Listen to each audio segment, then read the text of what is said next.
¿Qué tal, amigas y amigos? En esta ocasión nos encontramos con el licenciado Abraham Santiago Soriano, quien es magistrado del Tribunal de Justicia Administrativa aquí en el estado de Oaxaca, por lo cual me da mucho gusto poder contar con su presencia. Es para mí de grata pues alegría el hecho de que nos honre con su participación en este segundo episodio. La idea es precisamente conocer su trayectoria, conocer todos los antecedentes, por lo que sabemos ha estado pues como servidor público en distintas instituciones de gobierno, pero también ha sido parte también, ¿no?, del proceso en cuanto a la parte legislativa. Y pues antes que nada, licenciado, un gusto saludarlo y quisiéramos también primero que nada que se presentara. Muchísimas gracias, un gusto saludarte y agradecer que nos reciban en este escenario. Y en principio pues mi nombre es Abraham Santiago Soriano, soy magistrado del Tribunal de Justicia Administrativa y a lo largo de nuestra vida nos ha permitido colaborar y participar en diversos sectores de la sociedad, tanto en el ámbito público como en el ámbito privado. En el sector social nos ha permitido trabajar al lado de algunos comisariados ejidales, de algunas autoridades municipales. Del sector privado también nos ha permitido participar en la empresa privada, en su propia diseño y estructura de la entidad privada de este país. Y desde luego el sector público, que es el que más me ha tocado incursionar, del cual me siento pues muy orgulloso porque ahí he dedicado la mayor parte de mi vida y a lo largo de ella pues me ha permitido ver algunos resultados, algunos favorables consecuencias de muchos planteamientos que hemos realizado. Gracias, magistrado. Pues esta plática pues es motivo, ¿no?, de poder ir revisando los diferentes pues temas que tienen que ver sobre todo con los problemas que se presentan en nuestra entidad, ¿no? Sabemos de que pues parte de el desarrollo, ¿no?, que como sociedad podemos tener, pues tiene que ver mucho también con el proceso también de evolución dentro de nuestra sociedad. Desafortunadamente, pues vemos también que pues los temas de violencia, en cuanto al tema de los homicidios, los feminicidios, ¿no?, han ido acrecentándose y desafortunadamente, pues si no se generan las condiciones para pues un buen porvenir, seguramente que va a ser complicado que nuestro estado, nuestro país pueda ir hacia adelante, ¿no? Y en ese aspecto, ¿qué nos quisiera comentar acerca de la realidad de nuestro estado? Bueno, creo que como ustedes saben, la realidad no solamente de Oaxaca, sino del país es compleja. Es contrastante a lo largo de su conformación territorial como país y como estado pues también, ¿no? En nuestro estado pues vemos diversas, infinidad de comunidades, infinidad de sectores sociales la que aún es permisible ver la pobreza, ver la desigualdad y lamentablemente también la discriminación.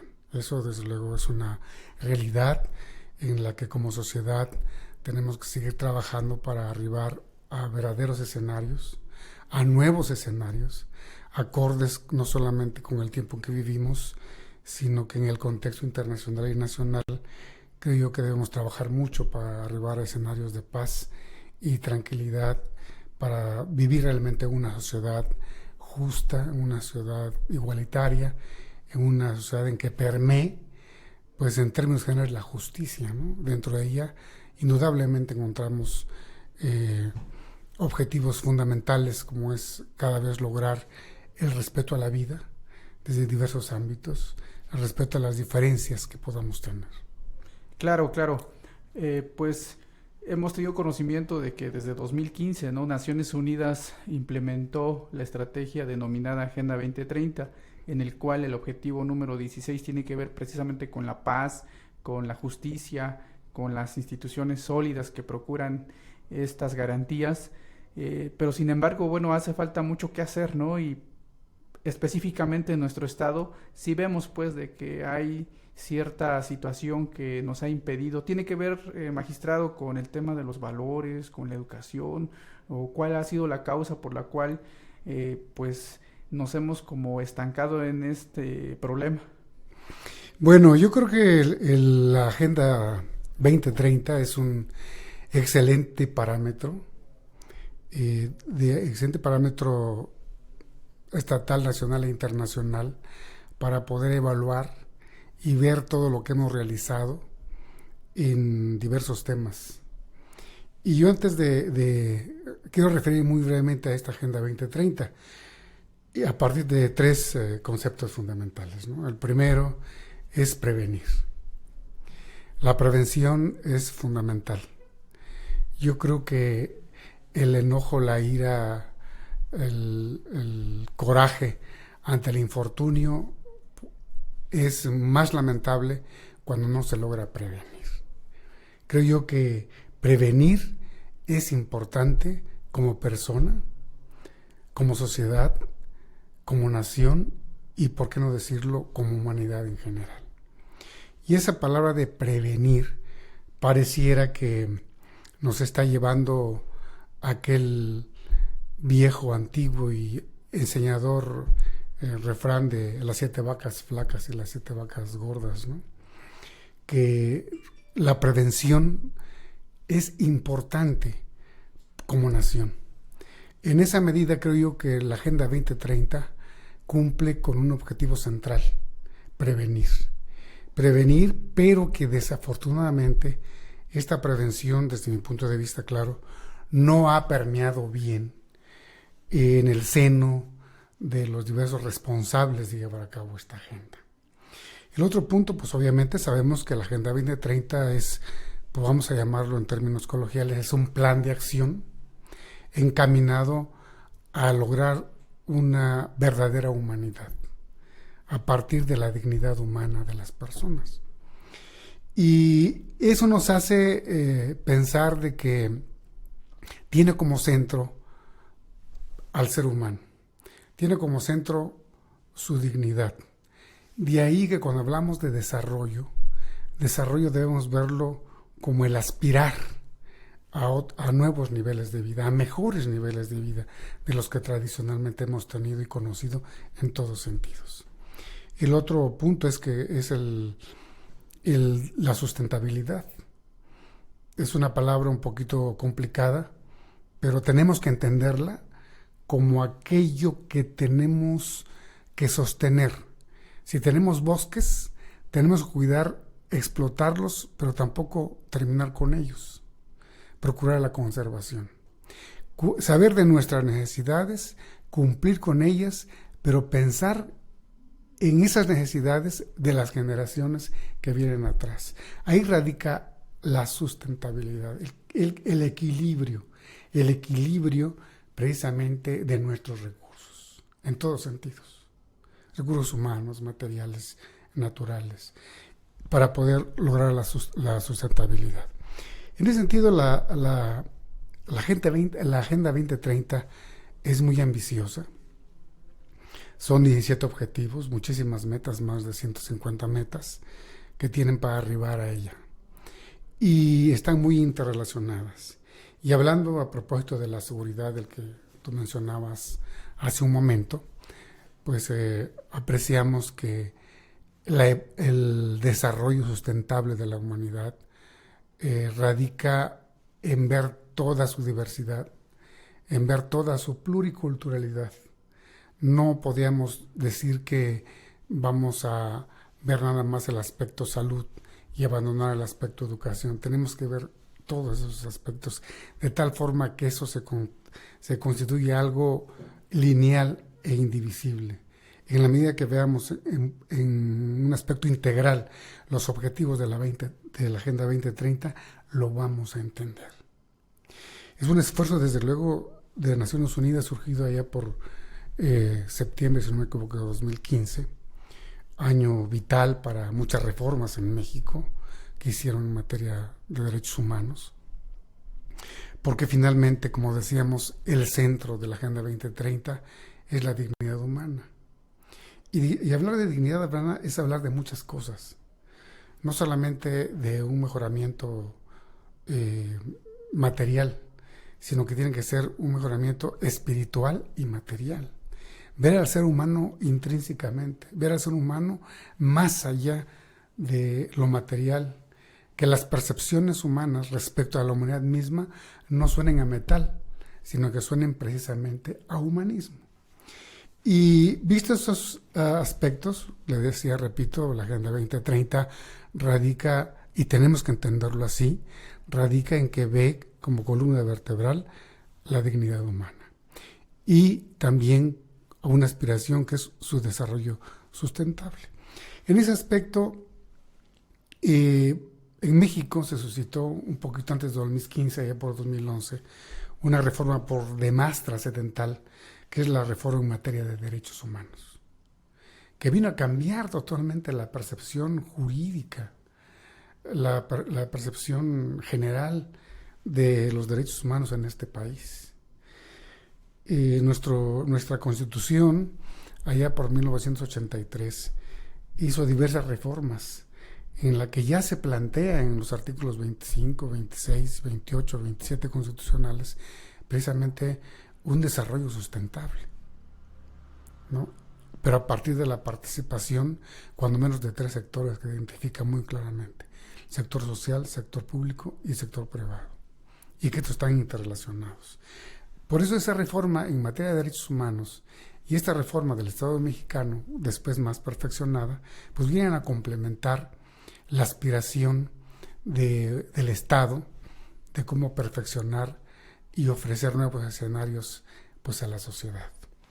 Y en ese contexto sale en el 2015 este grandioso planteamiento, un poquito, diría yo, no observable en su totalidad, diría yo un poco, si no menospreciado, sí poco valorado, porque hasta ahora no conocemos realmente la medición, no conocemos que si el Estado mexicano cómo ha evaluado los avances de esos 17 objetivos y metas en México.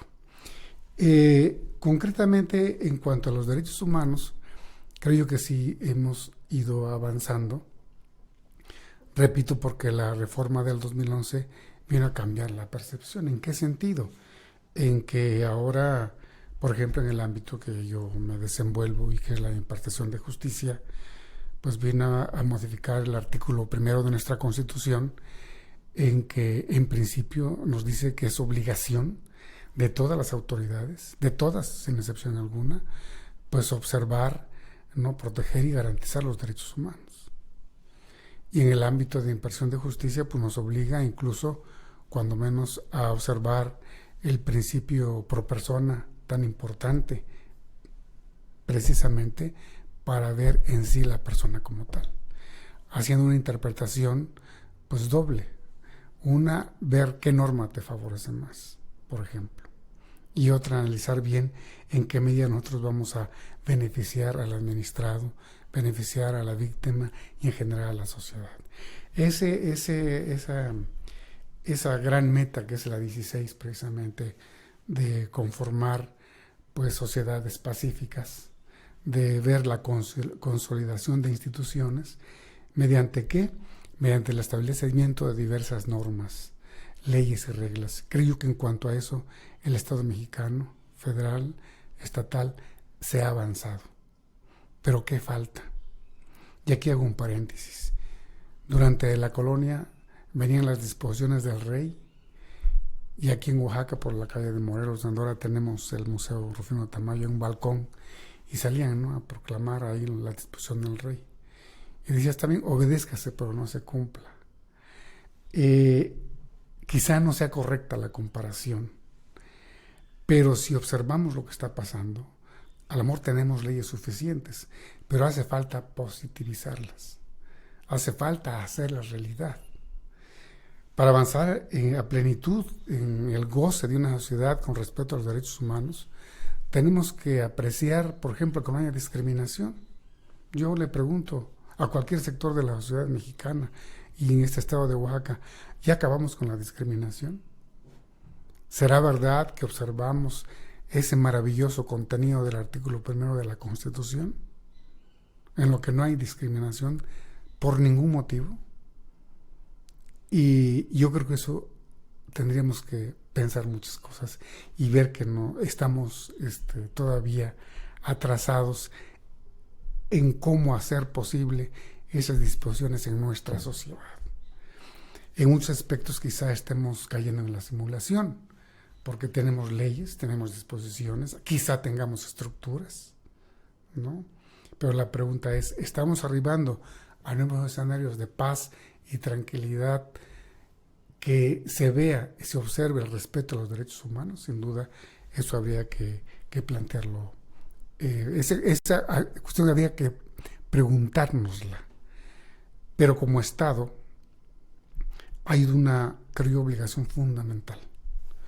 Todos sabemos que el ser humano, en todo el mundo, y en México no es la excepción, pues el Estado está muy cerca, ¿no? El ser humano está muy cerca de una administración pública que es la que ejecuta los fines del Estado. ¿Y qué ha pasado? Realmente esa administración pública está cumpliendo con los fines del Estado, está cumpliendo realmente con garantizar y tener instituciones sólidas. Ahí quizá sea el reto, ese reto grandioso. Hay, desde luego, la meta 16ª de la Agenda 2030, que es muy ambiciosa, repito, porque dice procurar la igualdad de géneros, por ejemplo, ¿no? Y eso hay que verlo bien. Siempre hemos dicho que el hombre y la mujer somos iguales. La mujer está en su lucha. Habría que ver cómo vamos a arribar a esos escenarios cuando realmente la mujer ejerce sus derechos a plenitud. Entonces, detalles como esos, creo yo que hay las normas, hay las disposiciones. La situación es que a nivel real, objetivo, palpemos realmente el ejercicio pleno de los derechos humanos planteados de ese famoso plan de acción de Naciones Unidas llamado Agenda 2030, y que ya desde 2015 para 2030 nos faltan 8 años. Hemos avanzado.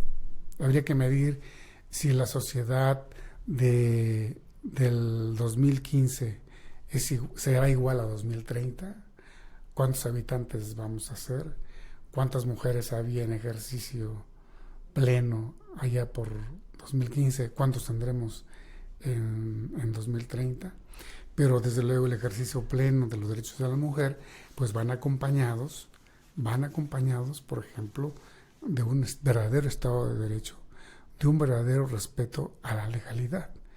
Es decir, para el 2030, la pregunta es, ¿los mexicanos, los oaxaqueños, estaremos más cerca de la legalidad?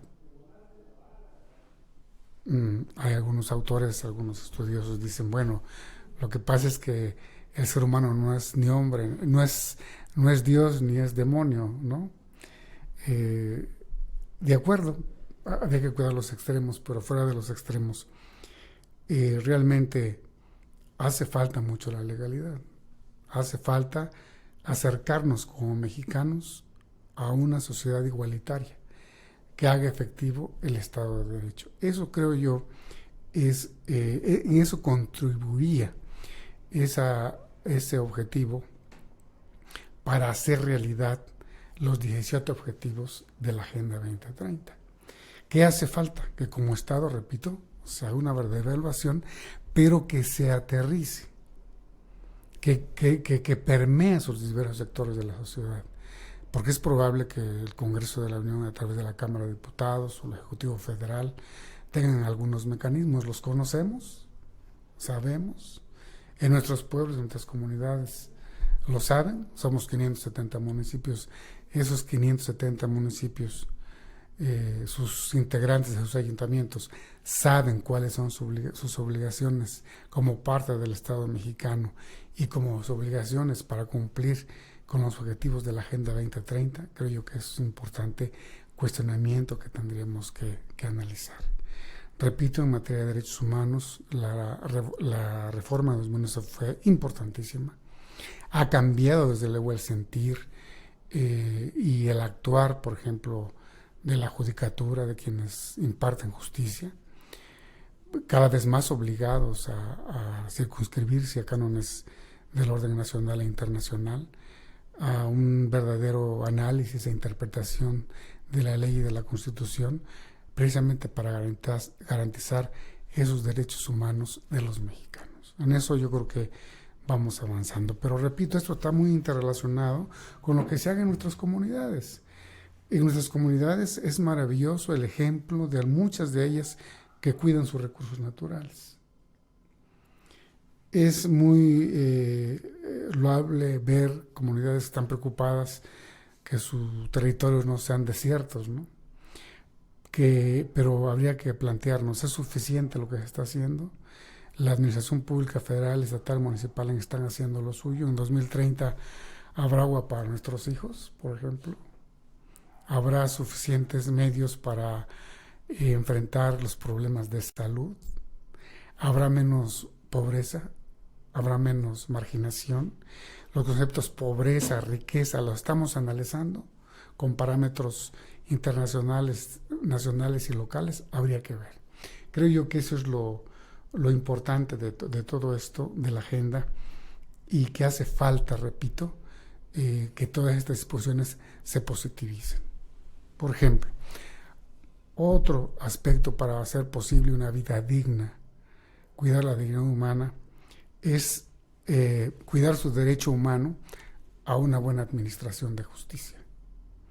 Y para eso se nos crea todo un sistema nacional anticorrupción, las instituciones de combate a la corrupción, quienes encabezan gestiones están cumpliendo con su responsabilidad realmente de combate a la corrupción, de tal manera que el administrado, el ciudadano común, el ciudadano que anda a pie, el ciudadano que anda en diferentes medios, tiene garantizada una buena administración desde el punto de vista administración pública, estatal, federal y municipal. La tiene, la aprecia, la observa. Y todos decimos, ¿no?, que desde que nacemos hasta que morimos, el Estado a través de la administración está presente en nosotros. Pero por eso la importancia de medir todos esos aspectos importantes que ahora nos marca la Agenda 2030. Interesantes comentarios, magistrado. De hecho, bueno, es todo un reto, ¿no?, para poder cumplir con los objetivos y más en el tema de derechos humanos, ¿no? Pero como bien dice, se requiere de todo un trabajo coordinado, no nada más de los sectores públicos ni privados, sino desde la sociedad misma, ¿no? Decíamos al principio, esos índices de violencia, de delincuencia, de inseguridad, que pues por años se ha venido dando, pareciera que es como algo natural, pareciera que entre lo positivo y lo negativo siempre va a existir para que pues el proceso evolutivo del ser humano vaya hacia adelante, ¿no?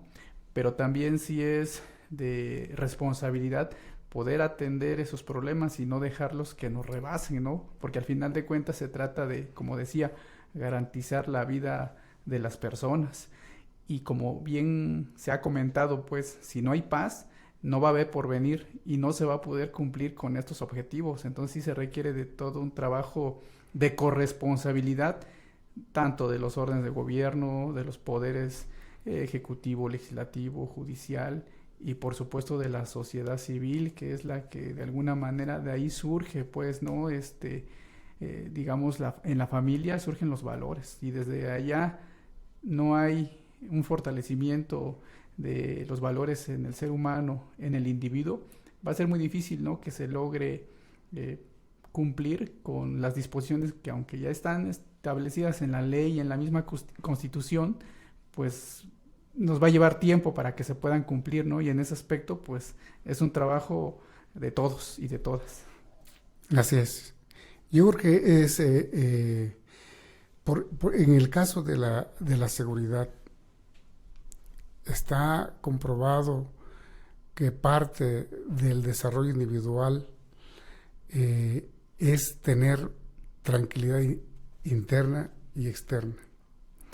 Lamentablemente, esa tranquilidad y seguridad interna se puede ver trastocada, se puede ver destruida por diversos factores externos, que el ser humano al salir de su entorno pues se encuentra con factores externos que extravían y pervierten esa seguridad que lleva en sí misma. Y las razones, los motivos de las causas de la inseguridad, pues son muchísimas, son variadas, pero puede ser que gran parte de ellas se encuentre precisamente en los altos grados de marginación, en altos grados de pobreza y, por qué no decirlo, también en la falta de educación. De ahí la importancia de ver que la Agenda 2030 insiste mucho en ver de manera integral todos sus objetivos, y lo veremos bastante interrelacionados, de tal forma que no solamente ve a la persona como tal en forma intrínseca, sino que también ve a su entorno. Por eso hablábamos de recursos y de procurar un desarrollo sustentable. Y eso es muy importante, porque creo yo que ninguna generación presente tiene derecho a acabar con sus recursos y no prever, como yo decía al principio, qué va a pasar con las futuras generaciones. Es de elemental pensamiento lógico que quien no prevé, seguramente, que no prevé sus necesidades, sus potencialidades, sus debilidades, sus fortalezas, a distancia, seguramente va a llegar un momento que le va a sorprender los malos momentos, ¿no? En los pueblos dicen, por ejemplo, pues que me parta un rayo, ¿no? Porque no sé qué hacer. No, creo yo que eso no puede ser el objetivo como ciudad o como personas en este tiempo. Un claro ejemplo fue la pandemia del COVID. A la humanidad la agarró de sorpresa. A la humanidad nos tomó en forma desprevenida. Nos agarró sin saber qué hacer. Claro, atrás hay muchos comentarios subjetivos que no vienen al caso comentarlos, pero es un hecho que faltó previsión. No solamente para enfrentarla, no solamente los mecanismos de cómo hacer frente a esa pandemia y evitar consecuencias menos desastrosas, sino que no se previó con tiempo qué recursos a utilizar. Eso no debe volver a suceder a partir de ahora. La unidad debe estar preparada porque creo yo tiene los mecanismos legales suficientes y además tiene esta maravillosa percepción mundial, porque créeme que es una percepción extraordinaria el pensar en dos cosas: en el futuro de la humanidad, pero también pensar en las diferencias de los lugares donde esa humanidad se asienta. Cada país es distinto, en cada país también hay regiones distintas y habría que también evaluar todas esas potencialidades de las comunidades. Y yo, como decía, tendremos que revisar esos conceptos de pobreza y riqueza que tenemos. A lo mejor los conceptos de nivel de vida no están bien ponderados desde los diversos sectores de la sociedad, por lo que para nosotros es algo pobre, ¿no? Como es respirar aire puro, quizá para nuestras comunidades es una riqueza potencial que tienen respirar aire puro. Y son cuestiones que tenemos que reflexionar, y todo eso es parte del derecho humano que tiene la persona a ser cual es, ¿no? Ser humano con todas sus potencialidades. Y prever, como decía, prever está visto, y podemos verlo a lo largo de la historia humana, que quien prevé, pues obtiene buenos resultados. Quien no es previsible, pues obviamente se lleva sorpresas muy desagradables. Y como decía, llega el enojo, a la rabia ante lo inesperado, pero porque no previó lo que debía haber hecho. Por eso creo yo que la Agenda 2030 es un excelente parámetro de medida para poder decir, estos eran los objetivos, esto se ha hecho, estamos arribando a lo que queríamos o tendremos que modificarlo. Gracias. Para cerrar, magistrado, ¿qué tenemos que hacer en el presente para que en 2030 podamos ver un estado más armónico, más igualitario, con paz, con justicia, y que todos nos sumemos a este trabajo. Yo te diría que desde la perspectiva 16, que es procurar sociedades pacíficas y solidez de las instituciones, lo que tenemos que hacer es invertir recursos y tiempo para poder realmente consolidar esas instituciones que nos permitan que nuestras sociedades se desarrollen en un clima de paz y tranquilidad. En el ámbito de la justicia hace falta mucho por hacer. Necesitamos una justicia más humana. Hay algunos, por decirlo así, cánones tradicionales para ejercer la impartición de justicia. Tendríamos que, a partir del primero constitucional, moldearlos y que merezca otra interpretación, de tal forma que podamos realmente impartir justicia a partir de las realidades de quienes demandan precisamente justicia. Y para ello necesitamos, yo creo, garantizar el acceso a la justicia, de tal forma que quien ve afectados sus derechos tenga la seguridad que tiene acceso a la justicia. Pero tenemos que entender que el acceso a la justicia es algo elemental, de que cada quien se pueda hacer oír y escuchar sobre sus planteamientos, sobre sus necesidades o sobre la injusticia que estuviese padeciendo. Tenemos que ver el acceso de justicia así, como esa puerta, pero además creo yo que en todo ese proceso de acceso a la justicia tenemos que evitar la opacidad. Ya no debe ser el oscurantismo lo que ventile el curso de un procedimiento, sino que debe ser la transparencia para cuidar un debido proceso y para cuidar que las partes y quienes le admitan justicia realmente estén interrelacionados en ello. El acceso a la justicia no es solamente tocar las puertas, que me reciban mi demanda, mi denuncia, sino que me hagan un proceso, que me garanticen el debido proceso, que venga una resolución a eso, pero lo más importante, que se cumpla esa resolución, que se ejecuten esas resoluciones. Eso implica el acceso a la justicia. Y curioso, el acceso a la justicia no es un término nuevo, es un término demasiado antiguo. Desde 1215 por allá ya fue en una primera constitución se codificó ya ese derecho de acceso a la justicia, visto como aquel que puede hacerse, tiene un tribunal, tiene un lugar donde ir, hacerse oír y hacerse escuchar para que le impartan justicia. En eso creo yo que nos falta todavía un tramo por recorrer, de tal forma que en todo ello haya transparencia, haya honestidad, haya eficacia, haya eficiencia y poder garantizar un acceso de justicia que arribe precisamente a unas sociedades seguras, donde digan que cuando yo me afectaron mis derechos tenga dónde ir y reclamarlos. Por eso es de que nos hace mucho falta por hacer.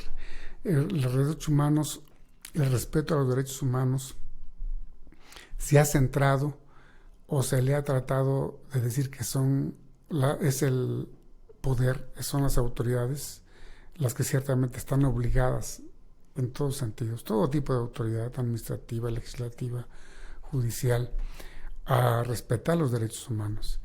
Pero también tenemos que ver algo que es importante. También creo yo, como particulares, estamos obligados a respetar los derechos humanos. Ese es un gran reto. Es un gran reto de que como personas pidamos al Estado que garantice nuestros derechos humanos. Pero también nosotros tenemos que garantizar el ejercicio de los derechos humanos.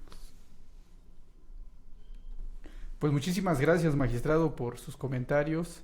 Va a servir para la reflexión posterior, ¿no? Que de alguna manera todos queremos que a todos nos vaya bien, ¿no? Pero para ello sí se requiere de todo un trabajo en conjunto. Solos no vamos a poder, y creo que en ese sentido estamos ante una gran oportunidad, ¿no? De aquí al 2030 de ver reflejado pues esa visión que tenemos, ¿no? De ver a Oaxaca como un estado armónico, como un estado en paz, ¿no? Donde haya ese desarrollo, como bien se dice, sostenible, que nos permita pues pues tener una armonía tanto como sociedad y con el medio ambiente. Entonces, en ese sentido, pues muchísimas gracias por sus comentarios, y seguramente que en próximas ocasiones estaremos contando con su presencia y poder seguir obteniendo los conocimientos que usted nos viene a compartir en este lugar. Le agradezco esta entrevista. No, al contrario, muchas gracias por la invitación y aquí estamos a la orden. Gracias, Entonces, magistrado.